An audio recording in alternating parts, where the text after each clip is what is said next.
जिंदाबाद।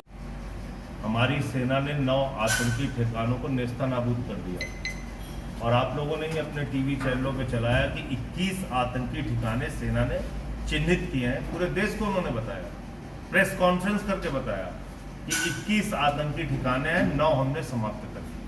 पूरे देश ने ताली बजाई, लड्डू बांटा। प्रधानमंत्री जी कहते हैं जान चली जाएगी लेकिन पीओके पे कब्जा करके रहेंगे। ये तो सबसे अच्छा अवसर था आपके लिए पीओके पे कब्जा करने का। बलूचिस्तान को पाकिस्तान के नक्शे से आप मिटा सकते थे, जैसे बांग्लादेश को अलग किया गया। तो आपने सीज फायर क्यों कर दिया? आप कह रहे हैं कि पाकिस्तान का डीजीएमओ गिड़गिड़ा रहा था इसलिए हमने सीज फायर कर दिया। अरे भैया, हमारी बहनें भी तो गिड़गिड़ा रही थी उन आतंकवादियों के सामने पहलगाम में, वो तो नहीं माने। आप कैसे मान गए? 26 लोग हमारे पहलगाम में मारे गए, 16 लोग हमारे पहलगाम के बाद सिविलियन मारे गए, एक हमारा एडीसी मारा गया कश्मीर के अंदर, राजकुमार थापा, और आपको डीजीएमओ ने फोन कर दिया, आप मान गए? डीजीएमओ ने फोन नहीं किया, आपके दोस्त ट्रंप ने फोन किया और अपने दोस्त अडानी का व्यापार बचाने के लिए आपने ये फैसला लिया। ये देश के साथ धोखा है। ये बात मैंने पार्लियामेंट में कही। तो खाली प्रधानमंत्री के भाषण देने से कुछ नहीं होता। सीज फायर किया क्यों, आप बताइए ना उसकी एक वजह। जब आप जीत रहे थे, सेना लड़ रही थी, आपने क्यों किया? आप 8 तारीख से ही, 7 तारीख को ऑपरेशन शुरू हुआ, 8 तारीख से ही आप ISI के प्रमुख से बात कर रहे हैं। ये क्या है? सर, प्रतापगढ़ में पीडीए की पाठशाला चलती है। पीडीए पाठशाला के दौरान सरकार विधायक समिति की नियुक्ति किस तरह? देखिए, पीडीए के ही स्कूल तो बंद किए गए हैं। आप जाके गांव में देखिए, आपको उन्नाव में भी सूची मिली होगी।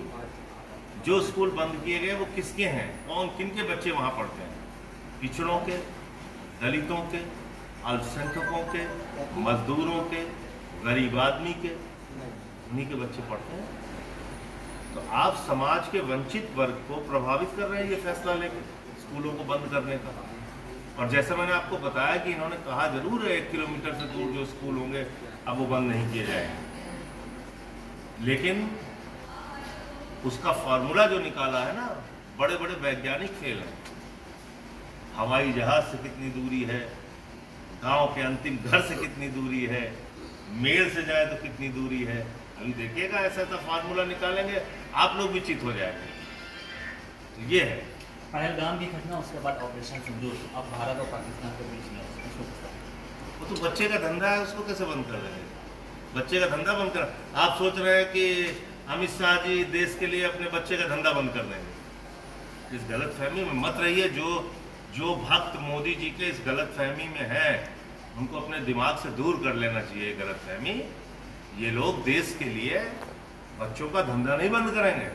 उनके बच्चों का धंधा चल रहा है क्रिकेट से, उसको कैसे बंद कर लेंगे? हजारों करोड़ की कमाई हो रही है, उसमें सट्टा लगता है, तो बंद कर देंगे। मोदी जी अपने भतीजे का धंधा बंद कर देंगे। ये कैसे कर देंगे? ये नहीं करेंगे।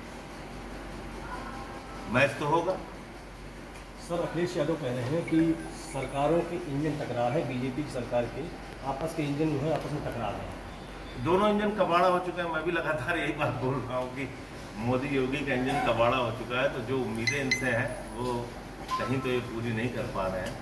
शिक्षा की बात हो, स्वास्थ्य की बात हो, बिजली पानी की बात हो।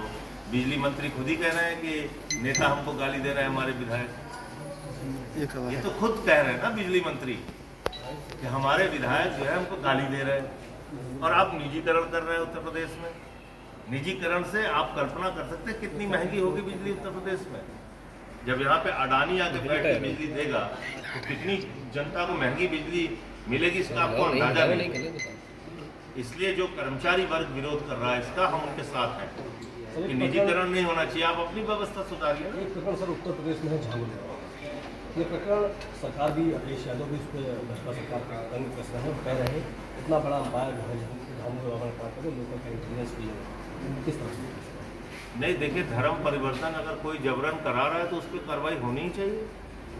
वो झांगुर बाबा हो या झिंगुर बाबा हो, कोई भी हो, उसमें क्या है, उसमें कार्रवाई होनी चाहिए। मालेगांव बम विस्फोट में साध्वी प्राची समेत 7 को निर्दोष मुक्त कर दिया। मालेगांव बम ब्लास्ट में किसको बरी किया गया, आप बताइए।